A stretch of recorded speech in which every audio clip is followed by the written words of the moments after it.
Welcome back. आपकी अदालत में आज हम मुकदमा चला रहे हैं डॉक्टर सुब्रमण्यम स्वामी पर।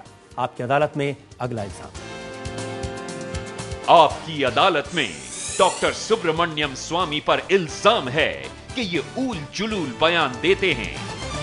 डॉक्टर साहब, ऐसे बात कहते हैं आप जिसका कोई सिर पैर नहीं होता। आपने कह दिया राहुल गांधी बुद्धू है। अब मैं प्राध्यापक हूं तो इसीलिए बुद्धू को पहचानता हूं बहुत आसानी से। अगर उनकी बैकग्राउंड देखें, वो पढ़े लिखे हैं, कॉलेज में गए हैं, हार्वर्ड में भी थोड़े टाइम रहे हैं, आप भी हार्वर्ड में रहे हैं, तो हार्वर्ड वाले अगर वो बुद्धू हैं तो आप भी बुद्धू हो सकते हैं। देखिए, आपको तथ्य नहीं पता है। हार्वर्ड में प्रवेश करने के बाद 4 महीने के बाद उनको कह दिया कि तुम यहाँ के लिए ठीक नहीं हो, तुम चले जाओ। और हार्वर्ड से ड्रॉप आउट है। सेंट स्टीफन्स में हिंदी में फेल हो गई तो वहाँ भी डिग्री नहीं मिली। और फिर आखिर में कोई छोटा मोटा कॉलेज पता नहीं कहाँ था, फ्लोरिडा में क्रिश्चियन मिशनरीज़ का कॉलेज, वहाँ पता नहीं उनको डिग्री मिला कि नहीं। तो ये पढ़े लिखा है, ये तो अखबार वालों का बनाई हुई इमेज है। वास्तविकता है कि वो बुद्धू है। देखिए, राजनीति में आदमी अगर कॉलेज की डिग्री ना हो, स्कूल की डिग्री ना हो तो कोई बड़ी बात नहीं है। कामराज इतने बड़े लीडर थे, सही बात है, पढ़े लिखे नहीं थे। सही बात है। और कामराज को हम सब इज्जत करते हैं। और मैं ये कहता हूँ कि हमें डिग्री नहीं है इसका कोई आपत्ति नहीं है। आपत्ति इस बात है कि तो अब झूठा मोटा आप अपना क्वालिफिकेशन जब लिखते हैं ना, कि मैं कैम्ब्रिज में पढ़ी हूँ, जब पाँचवीं क्लास भी पास नहीं की है, और फिर इलेक्शन के आपने रिटर्निंग आपके नॉमिनेशन फॉर्म में लिख दें कि मैं कैम्ब्रिज यूनिवर्सिटी से डिग्री इंग्लिश में डिग्री ली हूँ, तो उससे हमें आपत्ति है। और सुप्रीम कोर्ट ने भी कई बार कहा है कि नौकरी में कोई एजुकेशन क्वालिफिकेशन झूठ बोलेगा तो उसको नौकरी से हटा देना। लेकिन ये नौकरी नहीं है, वो चुनाव जीते हैं। और उनकी पार्टी के नेता दिग्विजय सिंह का बयान हमने देखा, उन्होंने कहा कि राहुल गांधी जब चाहे प्रधानमंत्री बन सकते हैं। हाँ, वो दिग्विजय का तो उसको मैं बुद्धू नहीं कह सकता हूँ क्योंकि उसका दिमाग टेढ़ा है, तो इसीलिए उसको बुद्धू नहीं कह सकता हूँ। लेकिन मैंने अभी तक जो भी कहा है वो पूर्ण आधार के साथ कहा है। सोनिया गांधी जब बीमार थी, वो अमेरिका गई, इलाज के बाद जब वापस आई जी, तो टीआर बालू जो डीएमके के नेता उनको मिले। हाँ, तो ट्विटर पर आपने लिखा कि बालू सोनिया गांधी के डुप्लीकेट से मिलकर आ गए। हाँ, मैंने कहा कि बालू जो है उसको एक सफ़ेद चमड़ी और दूसरे सफ़ेद चमड़ी में फ़र्क को जानते नहीं हैं, और इसीलिए सोनिया गांधी से मिलें या डुप्लीकेट से मिलें ये उसको पता ही नहीं है। वो आकर बाहर में भले कहें सोनिया गांधी से मिलें, कोई भी यूरोपियन औरत से मिल के आते तो कह देते सोनिया गांधी से मैं मिल के आई हूँ। तो ये कहा था मैंने, ये नहीं कहा कि सोनिया का डुप्लीकेट। लेकिन ये आपने मजाक में कहा था या आप सीरियसली ऐसी बातें कहते हैं? वो ट्विटर में आप हर चीज़ को सीरियसली लेते हैं तो फिर आपके बारे में भी सोचना पड़ेगा। आपने कहा कि प्रधानमंत्री को चिट्ठी लिखी कि मुझे अल कायदा से थ्रेट है। अब अल कायदा आपके पीछे क्यों पड़ेगा?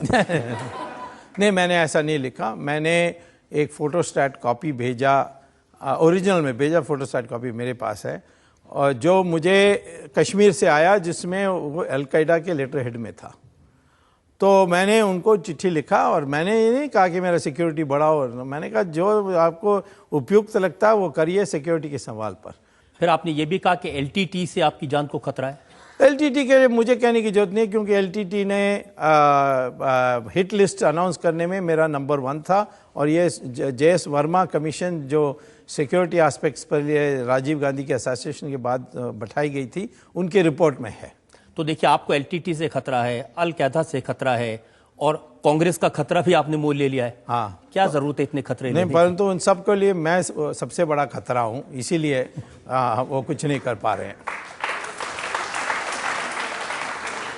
देखिए, जयललिता के बारे में एक जमाने में आपके मित्रता थी, फिर आपने कहा Jayalalithaa tried to get me murdered 12 times. 12 बार जयललिता ने मेरा कत्ल कराने की कोशिश की। हाँ, ये तो वैसे चन्ना रेड्डी की रिपोर्ट जो गवर्नर थे उस रिपोर्ट में है, जो सेंट्रल को भेजा गया, तभी नरसिम्हा राव ने मुझे जेड सिक्योरिटी कैटेगरी में सिक्योरिटी दिया था। और ये फ्रंटलाइन मैगजीन में एक एक का विवरण है, और इतनी हिंसा के घटनाएं मेरे साथ हुए, तो उसमें वो सफल होते तो निश्चित मेरा देहांत होता। तो आप कह रहे हैं कि जयललिता ने भी मारने की कोशिश की थी, और अभी आपने ये कहा कि कांग्रेस के लोगों ने भी आपको रायबरेली में, अमेठी में मारने की कोशिश की थी। वो तो एफआईआर दर्ज है उसमें। मैं गया था सोनिया गांधी की नॉमिनेशन फॉर्म्स को विरोध करने के लिए, मेरे गाड़ी को घेर के कांग्रेस वालों ने लाठी, बंदूक, ये सारी चीज़ों से उसको सर्वनाश करने की कोशिश की। मेरे ड्राइवर साहसी था, तो वो भीड़ से गाड़ी को बाहर निकाल ली थी, और इसीलिए हम बच गए थे। और फिर एफआईआर दर्ज हुआ है, उसके बाद कोई जांच नहीं हुई है, परंतु भविष्य में कभी एक नई सरकार आएगी दिल्ली में, तो हम उस एफआईआर पर कार्रवाई करेंगे जरूर। लेकिन सुब्रमण्यम स्वामी में ऐसा क्या है कि अलकायदा भी, एलटीटी भी, कांग्रेस भी, जयललिता भी सब मारना चाहते हैं? तो नेचुरली हम उनके सबके लिए खतरा हैं, और यदि भगवान की अनुग्रह और आशीर्वाद है तो ये कुछ कर नहीं सकते। ये तो आप जानते हैं, हमारे देश में एक अटूट विश्वास होती है लोगों को कि आप धार्मिक काम करोगे तो कोई आपका कुछ नहीं कर सकता। आपको डर नहीं लगता कभी? मैं अभी तक किसी बात पर डरा नहीं। मैं इस अदालत में आने के लिए डरा नहीं, तो किस बात पर मैं डरूंगा। तो मैंने आपका एक इंटरव्यू सुना था जिसमें आपने बोले थे कि मेरे पास भ्रष्ट मंत्रियों का बहुत सारा लिस्ट है, तो आप अगले भ्रष्ट मंत्रियों का खुलासा कब करने जा रहे हैं? पहले तो अभी ये चिदम्बरम का सुप्रीम कोर्ट में होने दो, उसके बाद मंत्री का बारी नहीं आएगा। जो मंत्री पद से बाहर हैं उनका एक नाम आएगा, और मैं बोलूँगा तो वो दुखी हो जाएंगे, इसीलिए मैं नहीं बोलूँगा। मैं दुखी नहीं होऊंगा। और तो सोनिया गांधी के बारी आएगी, और बाकी मंत्री एक बार वो चले जाएगी तो सारे मंत्री को 5 मिनट का काम है इनको साफ करने के लिए। ये तो सुन के आश्चर्य नहीं होता, क्योंकि ये तो देखिए जो ऑडियंस है वो भी जानती है, जो आपके ट्विटर के सपोर्टर वो भी जानते हैं कि आप कांग्रेस और गांधी परिवार के पीछे तो पड़े हुए हैं। आपको हर चीज में, रात को सपने में भी आपको सोनिया गांधी और राहुल गांधी नजर आते हैं।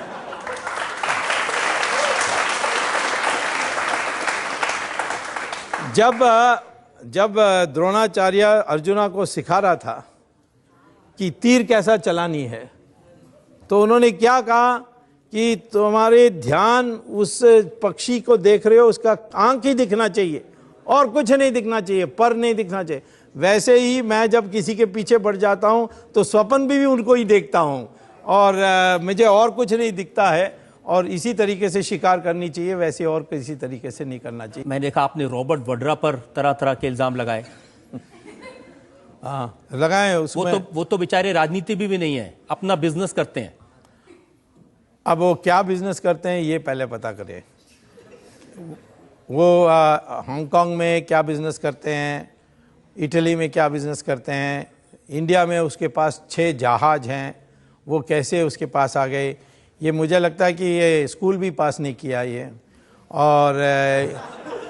और इसका कोई ज्ञान नहीं है। मैं सिर्फ वो क्या उसको कहते हैं, वो जिम्नेजियम में जाकर बॉडी बिल्डर बहुत अच्छे मसल, और उसने ज़्यादा इंजेक्शन ले ली मसल बढ़ाने के लिए, तो उस दिन बेहोश भी हो गए, तो उसकी हालत ख़राब है। और आजकल पारिवारिक स्थिति भी अच्छी नहीं है, तो उसका कम बोलें तो अच्छा है। ये जो इतने सारे आप इल्जाम लगाते हैं कि उनके पास होटल भी है, उनके जेट भी हैं, कोई सबूत है या ऐसे ही आप कह देते हैं? मैंने अभी तक कोई ऐसे आरोप नहीं लगाए जिसको बाद में आवश्यक पड़े समय मैंने सबूत पेश नहीं की, इसीलिए आज तक कोई भी मेरे खिलाफ डेफेमेशन केस जीत नहीं सका। लेकिन आपके खिलाफ 60 डेफेमेशन केस हैं। एक बार जयललिता ने 100 डेफेमेशन केस डाली, और मैं सुप्रीम कोर्ट में जाकर 5 मिनट में सारे 100 डेफेमेशन केस को रद्द करा दिया।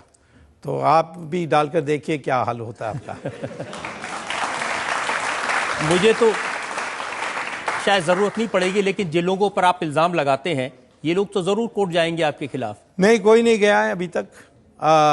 एक बार कांग्रेस वालों ने मेरे ऊपर डेफेमेशन केस डाली कि मैंने सोनिया गांधी की बदनाम की, तो मैंने कोर्ट में कहा कि सोनिया गांधी को कटघरे में खड़ा करिए, मैं क्रॉस एग्जामिनेशन करने चाहता हूं, तो कांग्रेस वालों ने केस वापस ले ली। तो ये अभी तक तो किसी ने नहीं किया। कई बार आपके बयान ऐसे होते हैं जिनका इम्प्लीकेशन बहुत ज्यादा हो सकता है। आपने कहा कि आईएसआई के पास में इंफॉर्मेशन है, हमारे जो पॉलिटिकल लीडर्स हैं उनके पास कितना ब्लैक मनी है? हाँ बिल्कुल, क्योंकि ये ब्लैक मनी हवाला एजेंट्स के रूप के द्वारा विदेशों में जमा होती है और ये दुबई में जाकर वहाँ से वितरण होती है। दुबई में आप कोई फाइनेंशियल ट्रांजैक्शन नहीं कर सकते हैं जब तक आईएसआई को सलाम नहीं भरोगे, और सारे हमारे हवाला एजेंट्स आईएसआई के गुड बुक्स में रहते हैं और इसीलिए आईएसआई को सारा कुछ पता है।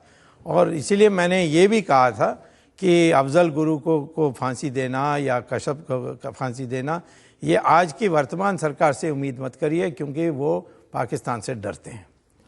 लेकिन ऐसे इल्ज़ाम लगाने का क्या सबूत आपके पास हो सकता है? इसमें सबूत क्या चाहिए आपको?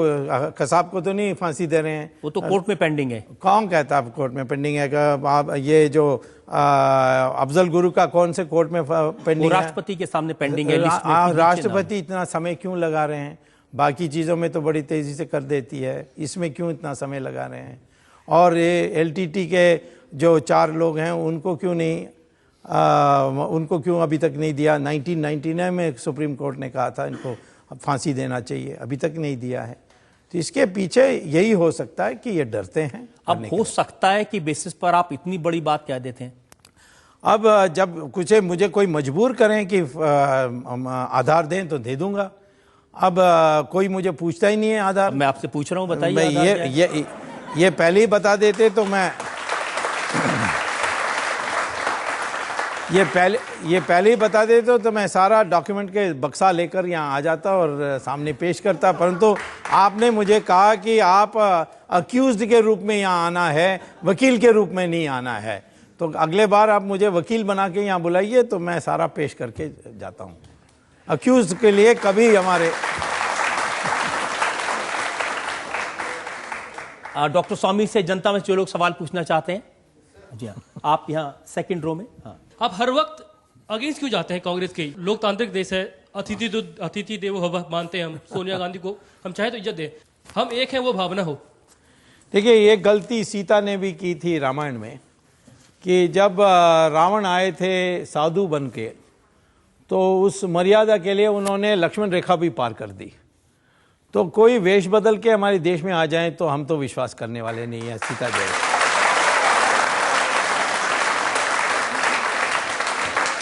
आप तो ऐसे कह रहे हैं कि आप सब विदेशियों के प्रति सस्पिशियस हैं। आपके भी तो चाइना में बहुत सारे दोस्त हैं, इजराइल में आपके दोस्त हैं। जो विदेशी मेरे दोस्त हैं उनके बारे में मुझे संदेह नहीं है, बाकी सब के बारे में मुझे संदेह है, क्योंकि आखिर में जो मेरे दोस्त बनते हैं उनको मैं पहचान लेता हूं, उनका भूमिका जानता हूं।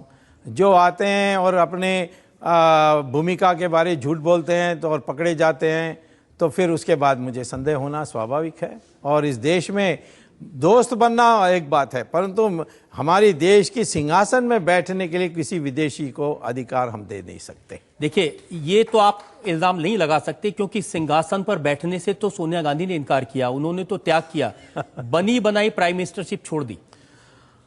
यदि ऐसा होता तो ये जो चिट्ठी उन्होंने लिखी थी 14 मई 2004 को राष्ट्रपति को 340 एमपीज़ के साथ, हर एक एमपी से ये लिखवाया गया था कि मैं फलाना फलाना इस निर्वाचन क्षेत्र से निर्वाचित सोनिया गांधी के प्रधानमंत्री पद के लिए मैं प्रस्तावित करता हूँ, और ये राष्ट्रपति को लिखा था।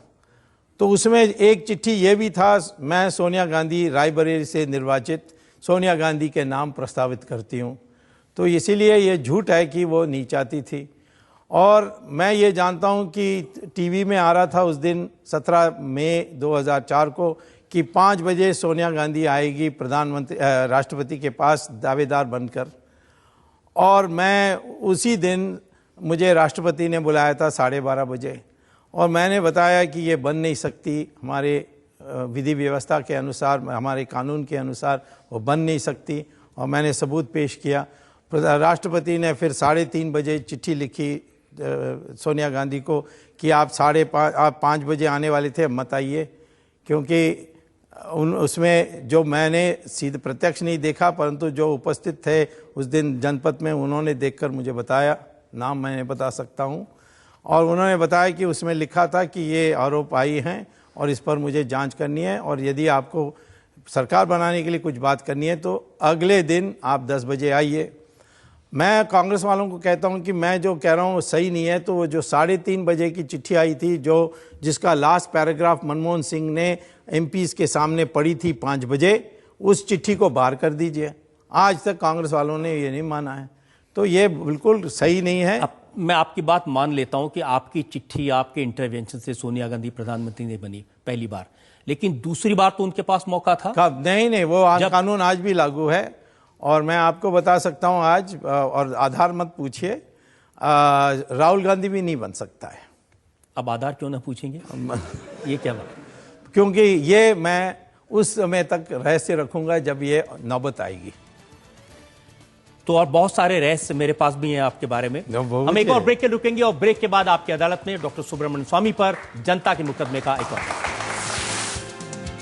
दिग्विजय सिंह तो ये कहते हैं कि वो बाबा कम और बिजनेसमैन ज्यादा हैं। मैं तो कहता हूं कि दिग्विजय सिंह आदमी कम है, जानवर ज्यादा है।